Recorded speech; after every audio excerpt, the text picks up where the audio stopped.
SK உன்னை பற்றி பேசின எல்லாரையும் செருப்பால் அடிக்கிற மாதிரியே பதில் சொல்லிட்டியா?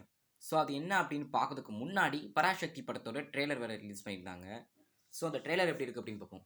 ட்ரெய்லரோட கட்சி எல்லாமே சூப்பராக இருக்குது. சுதாகரும் அவங்களோட டேரக்ட் ஃபீல் அப்படியே கொடுத்துருக்கு அப்படின்னு சொல்லலாம். ஸ்க்ரீனில் பார்க்கும்போது எல்லாரோட பெர்ஃபார்மன்ஸுமே நல்லா இருந்துச்சுன்னு சொல்லலாம். கரெக்டாக ரவி மோகன் அவர்களோட வில்லனிசம் பக்காவாக ஒர்க் ஆனிச்சு.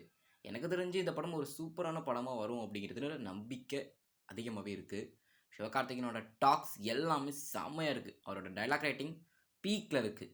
ஸ்டார்டிங்கில் சிவகார்த்திகேயன் கொஞ்ச நேரம் பேசுகிறது கொஞ்சம் வித்தியாசமாக தான் இருக்கிற மாதிரி இருக்குது. அதர்வால் ரொம்ப சப்போர்ட்டாக பேசுகிறாரு. பட் எஸ்கே அந்தளவுக்கு பேசாத மாதிரியே காமிச்சிருந்தாங்க. பட் இப்போ ட்ரெய்லர் பற்றி பார்க்கறதுக்கு முன்னாடி சுவாரஸ்யமான ஆடியோ லான்ச்சில் எஸ்கே என்ன பேசுகிறாருன்னு பார்ப்போம். அதாவது ஃபஸ்ட்டு இந்த படத்தை தீபாவளி இது மாதிரி ரிலீஸ் பண்ண பிளான் போட்டிருந்தாங்க. பட் அக்டோபர் மாதம் தளபதியோட ஜனநாயகன் ரிலீஸ் ஆகுது அப்படிங்கிறதுனால அப்படின்னு ஒரு அப்டேட் விட்டாங்க. அதனால் இந்த படத்தை பொங்கலுக்கு ஷிஃப்ட் பண்ணாங்க. பட் அன்ஃபார்ச்சுனேட்லி சில பல பிரச்சனைகளான ஜனநாயகனும் பொங்கலுக்கே வந்துச்சு. இந்த படத்தை உடனே ரிலீஸ் டேட்டை மாற்றலாம் அப்படின்னு நினச்சாங்க.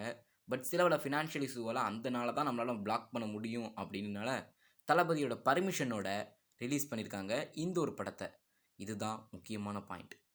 ஆஃப்டர் இது அண்ணன் தம்பி பொங்கல் அப்படின்ட்டு மென்ஷன் பண்ணி காமிச்சிட்டாங்க. ஸோ பை த வே இப்போ 2 படமும் செம்ம பிளாக் பஸ்டர் ஹிட்டாக போகிறதுல சந்தேகமே இல்லை.